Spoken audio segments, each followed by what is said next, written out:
नमस्कार दोस्तों, स्वागत है आपका अपने चैनल कुमार वन में ऑनलाइन क्लासेस में। और आज के इस वीडियो में हम वन लाइनर क्वेश्चंस को करने वाले हैं, जिसमें हमारा टॉपिक है मध्यकालीन कला शैली, पाल शैली, बौद्ध शैली, जैन शैली और दूसरा हमारा टॉपिक है ईरानी शैली, मुगल शैली से वन लाइनर क्वेश्चंस है। ये क्वेश्चंस आपके पिछले एग्जाम में पूछे गए थे, सो ये वीडियो आपके लिए बहुत ही इंपॉर्टेंट है और वीडियो को लास्ट तक जरूर देखें।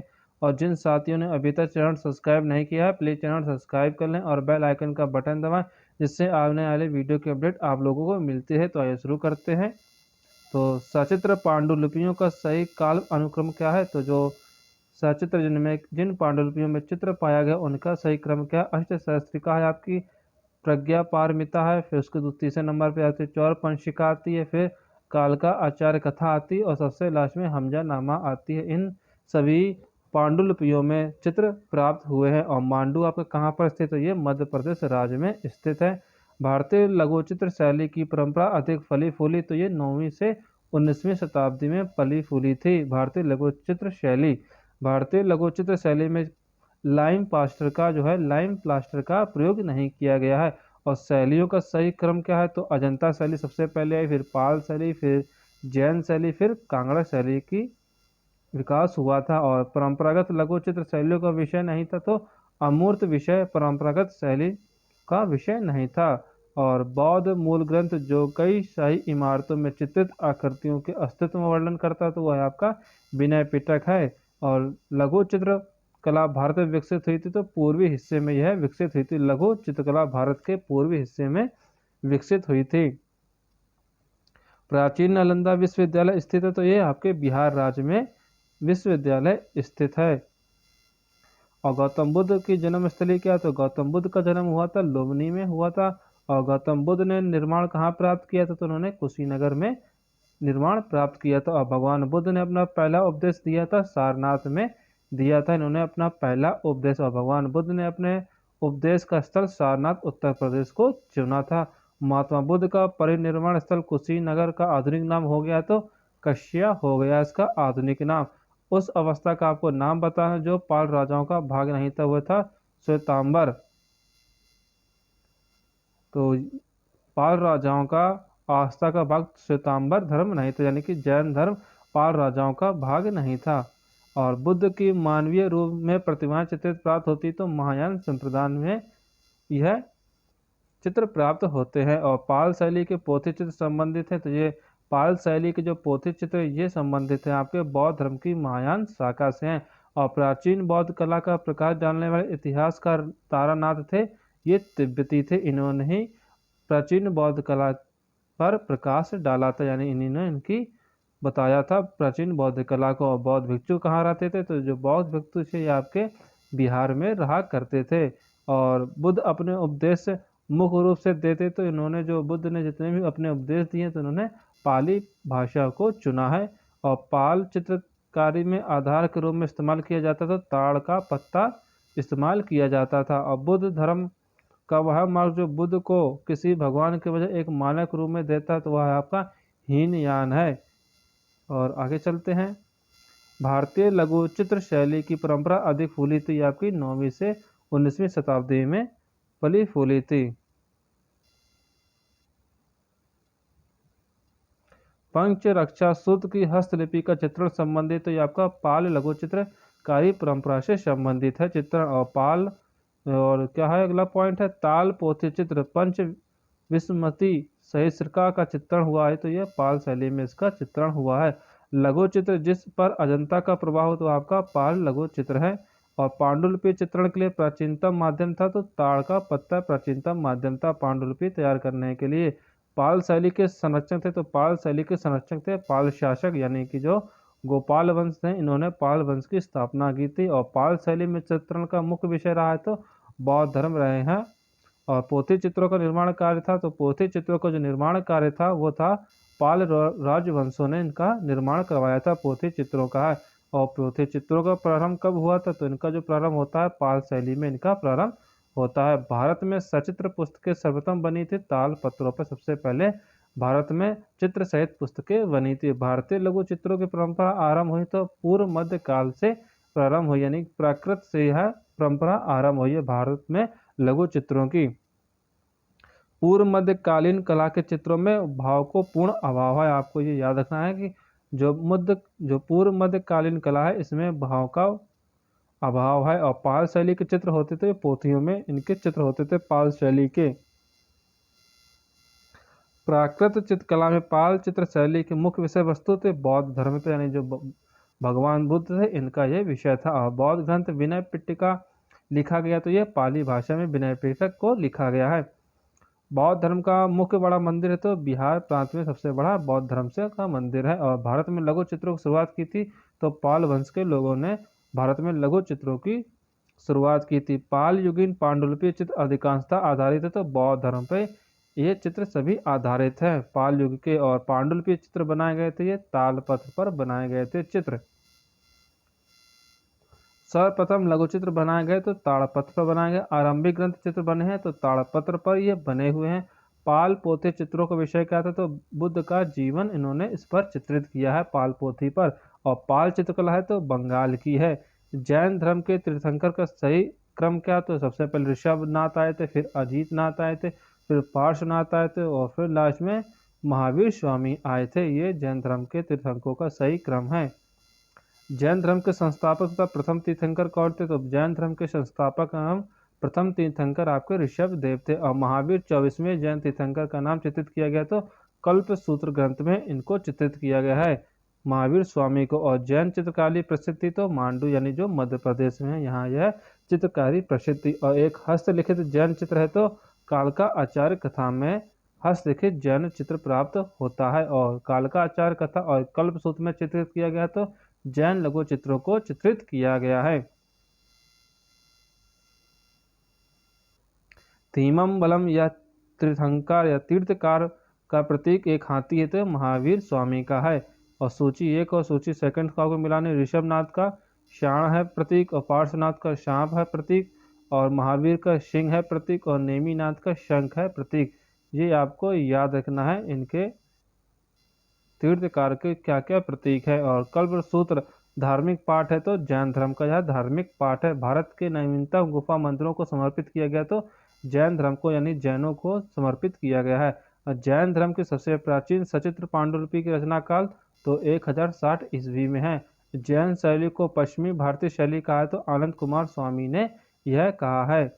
और जैन चित्रकला के लिए प्रसिद्ध स्रोत क्या है तो सबसे इसका जो प्राचीन स्रोत प्राप्त होता है ये कल्प सूत्र से प्राप्त होता है। जैन चित्रकला के प्रमुख स्रोत कल्प सूत्र से प्राप्त होता है। अपभ्रंश शैली में अंग प्रत्यंग बने हैं तो इससे और जकड़े हुए यह बने हुए हैं। जैन चित्रकला को कहा जाता है तो पोथी चित्र कहा जाता है। और कल्प सूत्र की सबसे उत्तम प्रति जौनपुर की है। गीत गोविंद और कल्प सूत्र रचना की है तो जैन धर्म की है यहाँ पर। और कागज पर बने चित्र बनने कब शुरू हुए थे तो 14वीं शताब्दी में बनने शुरू हुए थे।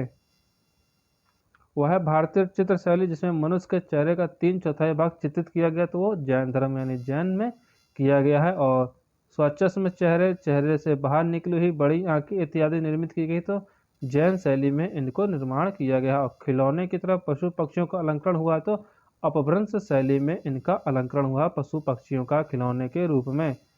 और जैन धर्म के अनेक तीर्थंकर को किसमें चित्रित किया गया तो कालका आचार्य कथा में इनको चित्रित किया गया है। और जैन लघु चित्रों का प्रमुख विषय क्या रहा है तो जैन लघु चित्रों को जो प्रमुख विषय रहा है वो है तीर्थंकर और उनके जीवनी पर बनाए हुए चित्र। और अपभ्रंश शैली के चित्रों का विषय क्या रहा तो उनका जैन रहा है। अपभ्रंश शैली के चित्रों की विशेषता परली आंखें रही हैं, ये आपको याद रखना है। सर्वप्रथम स्तर चित्रण मिलता तो जैन चित्रों का स्तर चित्रण देखने को मिलता है। जैन चित्र कागज पर बने तो 14वीं शताब्दी पर जैन चित्र कागज पर बने थे। भारत के पश्चिमी क्षेत्र की जैन चित्रकला सबसे ज़्यादा फेमस है। वहीं कल्प सूत्र ग्रंथों के चित्रण में जैन शैली का प्रयोग किया गया है। काम सूत्र ग्रंथ का चित्रण हुआ तो जैन शैली में इस ग्रंथ का चित्रण हुआ है। तीर्थंकर पार्श्वनाथ का सर्वमान्य प्रतीक क्या है तो ये सांप है। जब इनका जन्म हुआ तो इनका प्रतीक सांप है। और कल्प सूत्र की भित्ति पोथी आपको किससे प्राप्त होती है तो गुजरात से यह चित्र जो है कल्प सूत्र का पोथी प्राप्त हुई है गुजरात से। अब यहाँ से शुरू होता है आपका ईरानी या मुगल शैली। बुम्बईयन पद्य शैली का जन्मदाता माना जाता है बाबर को माना जाता है इसका जन्मदाता। मुगल शैली के प्रसिद्ध लघुचित्र दारा शिकोह की बारात के चित्रकार थे हाजी मदनी थे। इन्होंने यह चित्र बनाया था दारा शिकोह की बारात। और कबीर और रैदास को चित्रित किया तो कबीर और रैदास को चित्र बनाए थे उस्ताद फ़खर उल खान ने इनके चित्र बनाए हैं कबीर और रैदास के। वह मुगल शहंशाह जिसके काल में मुगल चित्र शैली छिन्न भिन्न हो गई थी, औरंगजेब के समय पे यह छिन्न भिन्न हो गई थी। मुगल लघु चित्र शैली और मुगल लघु चित्र शैली का जो जन्म आरंभ माना जाता है वो 16वीं शताब्दी ईस्वी में इसका जन्म माना जाता है मुगल शैली का। और मुगल लघु चित्र शैली का क्षेत्रीय रूप प्रांतीय अवध वर्तमान के लखनऊ में स्थित है। इसका संबंध लखनऊ से था। और मुगलिया उस्ताद चित्रकार मीर सईद अली तबरेज के फारसी उस्ताद का नाम वहजाद था। यह इसका फेमस जो प्रसिद्ध चित्रकार था वहजाद। और वह सम्राट जिसने अपने कोर्ट के लिए कलाकार विचित्र को नियुक्त किया था तो वे थे शहंशाह जहां।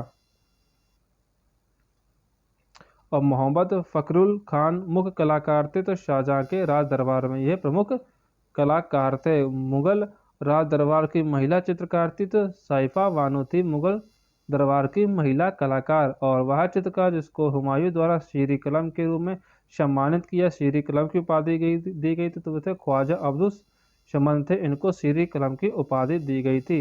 और पांडुलिपि चित्रों की मृगावत श्रृंखला को प्रमाणित किया गया तो संतलन शैली में इसको प्रमाणित किया गया है। और मुगल सम्राट हुमायूं द्वारा फारस से लाए गए कलाकार कौन कौन थे तो मीर सैयद अली थे, ख्वाजा अबुस मंद थे। ये दोनों ही कलाकार हुमायूं द्वारा फारस से लाए गए थे। और मुगल कलाकारों ने हाशियों को प्रमुख शैलीगत विशेषता के रूप में दिखाने के लिए किस चीज़ का प्रयोग किया था तो उन्होंने स्वर्ण चूर्ण और पाउंसिंग विधि का प्रयोग किया था हाशिए को विशेषता दिलाने के लिए। और हमजा नामा को चित्रित किया गया तो कपड़े पर इसको चित्रित किया गया हमजा नामा को, ये आपको याद रखना है।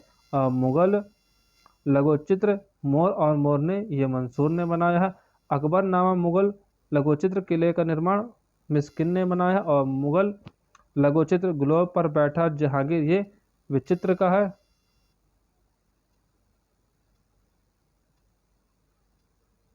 ये विचित्र का है। और मुगल लघु चित्र मृत स्नान इनायत खां ये गोवर्धन का इनका चित्र है, ये गोवर्धन ने चित्र बनाया है।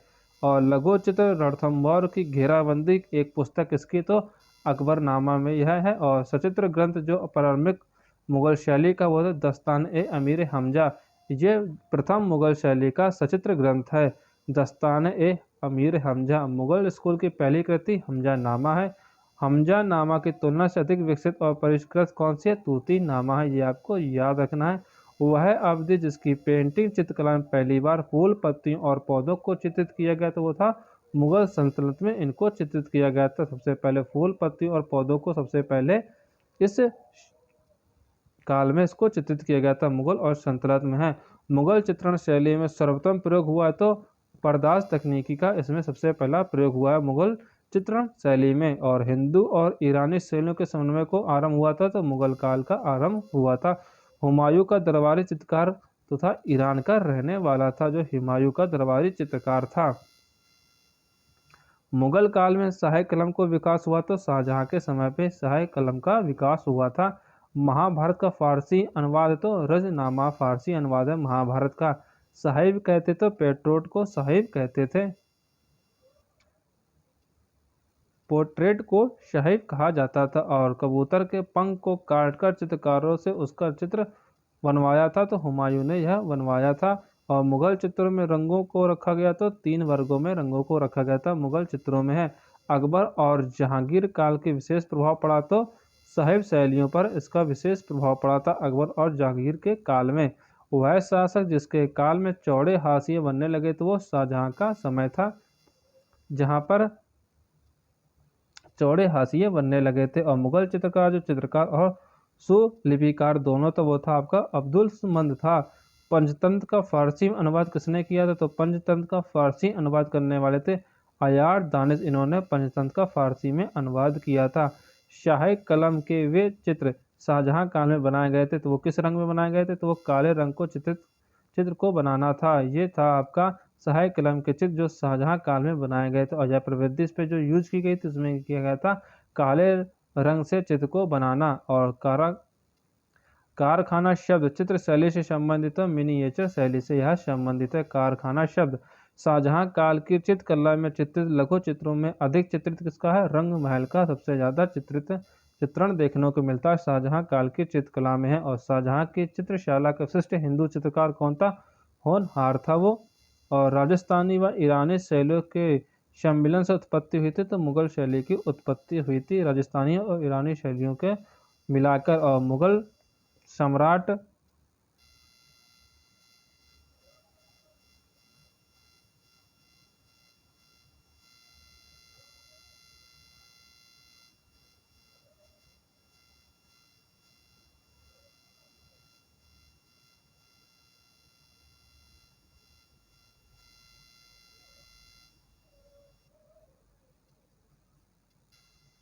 और मुगल काल का स्वर्ण युग था, तो शाहजहां का समय मुगल काल का गोल्डन पीरियड था चित्रकला के लिए। और सचित्र मुगल पोतों का अंकित किया गया था, ईरान के राजाओं को अंकित किया गया है। और आगरा एवं फतेहपुर सीकरी दोनों ही लंदन से बड़े हैं। यह स्टेटमेंट रॉल्फ फिंच का है। मुगल कालीन चित्रकार जिसको पूर्व का राफेल की संज्ञा दी गई, तो वह बेहजाद था। तुझके बाबरी के लेखक बाबर है, तुझके बाबरी को लिखा है बाबर ने। आगे चलते हैं। मिनिएचर पेंटिंग जिसमें बॉर्डर का प्रयोग किया गया, तो मुगल शैली में इसको प्रयोग किया गया था मुगल के समय पर। और रजनामा के चित्र संबंधित है, तो महाभारत से इसके चित्र संबंधित है। रजनामा ग्रंथ है, तो महाभारत ये कथा का ग्रंथ है। भारतीय पर्शियन शैलियों के मिश्रण से कौन सी शैली बनी, तो वो मुगल चित्रकला में यह शैली का मिश्रण देखने को मिलता है। ईरानी शैली की विशेषता क्या है, तो उसमें रेखांकन सबसे ज्यादा प्रयोग किया गया है ईरानी शैली में। अब मुगल स्कूल का फारसी चित्रकार कौन था, तो मीर सैयद अली मुगल स्कूल का फारसी चित्रकार था। लघु चित्र रणथंभौर की घेराबंदी पुस्तक अकबरनामा में इसका यह पुस्तक लिखी है। और अकबर द्वारा प्रमाणित हमजा नामा के पांडुलिपि चित्रों को चित्रित करने के किसको सम्मानित किया था उसने, तो मीर सैयद अली को सम्मानित किया था। हमजा नामा के पांडुलिपि चित्रों को चित्रित करने के लिए उन्होंने मीर सैयद अली को सम्मानित किया था। और प्रसिद्ध चित्र पांडुलिपि पुस्तक दस्तान-ए-हमीर हमजा, जिसे सामान्यतः हमजा नामा नाम से भी जाना जाता है, अधिकांश भाग को किसने चित्रित किया गया है, तो अकबर के संरक्षण में इसको चित्रित किया गया है। वह मुगल शहंशाह जिसने पहली बार साहित्य चित्र कार्यशाला की स्थापना की थी, तो वह था अकबर। इसके समय पर साहित्य चित्र कार्यशाला की स्थापना की गई थी। और कृष्ण लिफ्टिंग माउंट गोवर्धन चित्रित किया गया है, तो मिस्किन के द्वारा यह चित्र चित्रित किया गया। कृष्ण लिफ्टिंग माउंट गोवर्धन को मिस्किन ने चित्रित किया है। वह सम्राट जिसने दराब नामा को चालू किया, तो वह अकबर था जिसने दराब नामा को चालू किया था। और चित्रकार जो अकबर शैली की चित्रकारी और अकबर स्कूल ऑफ पेंटिंग से संबंधित तो वशावन है, केशुदास और दशवंत है। अब मुगल सम्राट अकबर द्वारा आरंभ किया गया प्राचीनतम पांडुलिपि चित्रण तो हमजा नामा है। किंग वल्चर ऑफ ग्रिफिन चित्रित किसने किया, तो यह मंसूर ने चित्रित किया है। हमजा नामा के चित्र बने तो अकबर के समय में हमजा नामा में चित्र बने हैं।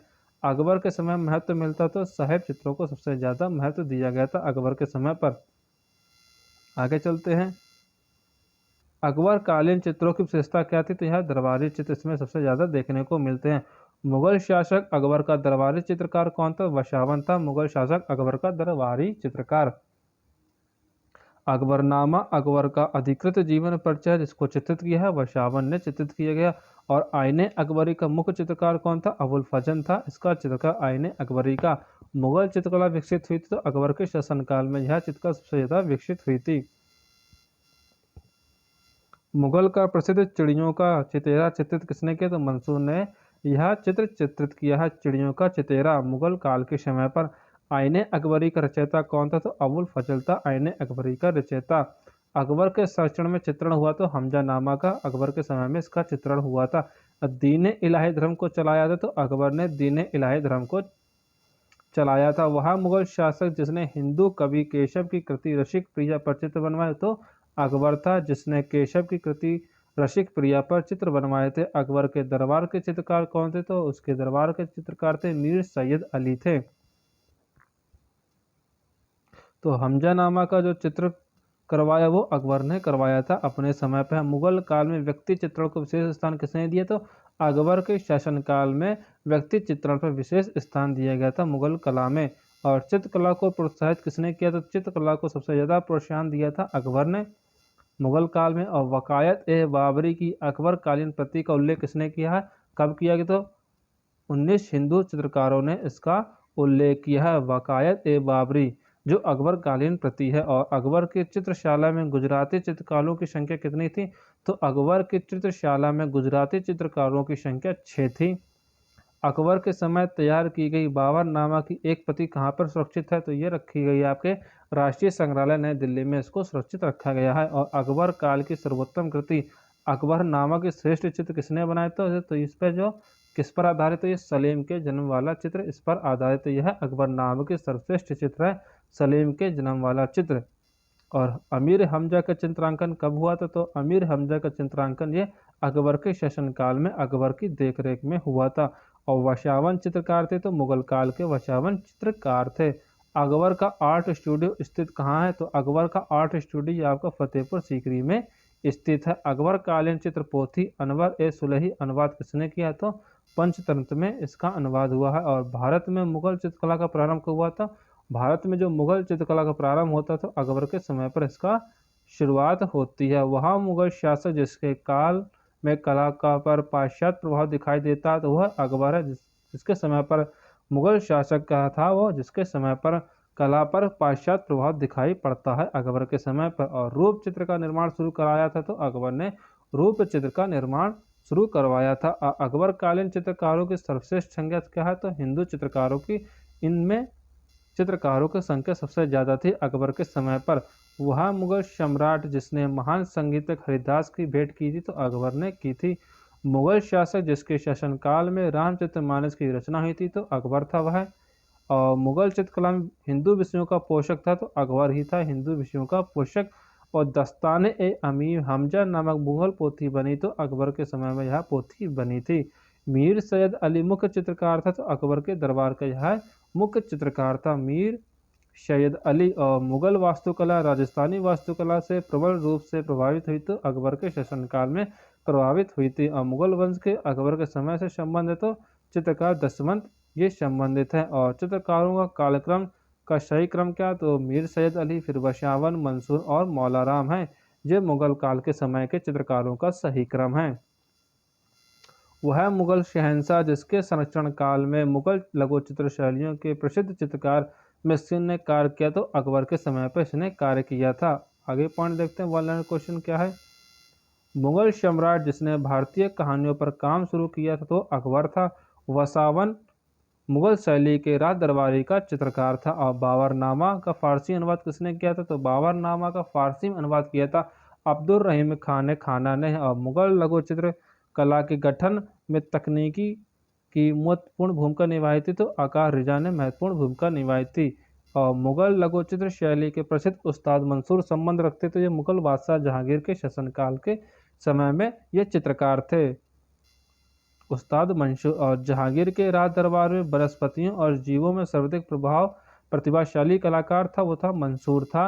यह जहांगीर कालीन चित्रकार था और ये जहांगीर के राज दरबार का प्रमुख चित्रकार रहा था मंसूर। वह सम्राट जिसके काल को भारतीय चित्रकारी के स्वर्ण काल के रूप में जाना जाता है तो वह जहांगीर का काल। और तुर्की मुर्गा यानी टर्की कॉक को चित्रित किसने किया? तो मंसूर ने चित्र बनाया है इसका। वह चित्रकार जिसने जहांगीर के चित्रकला में उत्कृष्टता के लिए नादिर उज जमान यानी वंडर ऑफ द एज के रूप में सम्मानित किया गया तो था आपका अबुल हसन। अबुल हसन ने ईसाई विषयों पर चित्र बनाए थे। जहांगीर के दरबार में अबुल हसन ने ईसाई विषयों पर चित्र बनाए हैं। और मध्यकालीन भारत के सम्राट जिसके शासनकाल के दौरान चित्रकला अपने चरम सीमा पर पहुंच गई तो वह जहांगीर का समय था। मंसूर और मनोहर दरबारी चित्रकार जहांगीर के समय के थे। और जहांगीर के दरबार में साहिब चित्र बनाने के उस्ताद चित्रकार विशन दास था। जी आपको याद रखना है। बहुस्तरीय परिप्रेक्ष्य का प्रयोग जहांगीर चित्रशाला में निर्मित चित्रों में देखा जा सकता है। और उस्ताद मंसूर की श्रेष्ठ कृतियाँ कौन कौन सी? तो उस्ताद मंसूर ने चित्र बनाया है टर्की कॉक, मोर मोरनी और लाल फूलों का समूह। शेख फुल सूफिशंत चित्र किया है तो विशन दास ने इसको चित्रित किया है। वैश्य शासक जिसके शासनकाल में मुगल चित्रकला अपनी चरम प्रकाष्ठा में पहुंची तो जहांगीर का समय था। जहांगीर कालीन चित्रकार मंसूर का प्रसिद्ध चित्र बाज है। ये आपको याद रखना। जहांगीर कालीन भारतीय सुंदरी का चित्र भारत कला भवन में सुरक्षित रखा गया है। वह मुगल सम्राट जो चित्रकला को सबसे अच्छा समझता था तो जहांगीर समझता था सबसे अच्छा चित्रकला को। मुगल चित्रकला शैली का स्वर्ण युग कहा जाता है तो जहांगीर के समय को टाइम पीरियड को स्वर्ण युग कहा जाता है, गोल्डन पीरियड। और सम्राट जहांगीर का प्रिय चित्रकार था अबुल हसन, ये आपको याद रखना है। जहांगीर समय का श्रेष्ठ चित्रकार कौन था तो उस्ताद मंसूर था सबसे अच्छा चित्रकार जहांगीर के समय का। और जहांगीर अपने समय में सबसे अच्छा चित्रकार मानता था तो अबुल हसन को मानता था। वह मुगल शासक जिसके शासनकाल में कला पूर्ण रूप से विकसित हुई तो जहांगीर के समय में पूर्ण रूप से विकसित हुई। और मुगल शासक जिसने यूरोपीय चित्रों की अनुकृतियां तैयार कराई तो वह जहांगीर था जिसने यूरोपीय चित्रों की अनुकृतियां तैयार कराई थी मुगल शासन के समय पर। उस्ताद मंसूर का चित्र मोर मोरनी रखा गया है आपका न्यूयॉर्क संग्रहालय में है। और जहांगीर के दरबार में पक्षियों का सबसे अच्छा चित्रकार मंसूर था। अबुल हसन के पिता का नाम क्या था तो आका रिजा था। अबुल हसन के पिता का नाम। मुगल कलाकार जिसने लाल पुष्प चित्र बनाया तो वो आपका था उस्ताद मंसूर। विशन दास निपुण थे तो छवि चित्र के लिए जाने जाते थे विशन दास।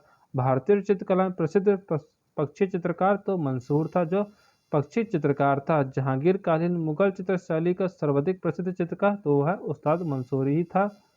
जहांगीर काल की चित्रकला में विशेष चित्रण हुआ है तो पशु पक्षियों पर विशेष चित्रण हुआ है जहांगीर के समय में।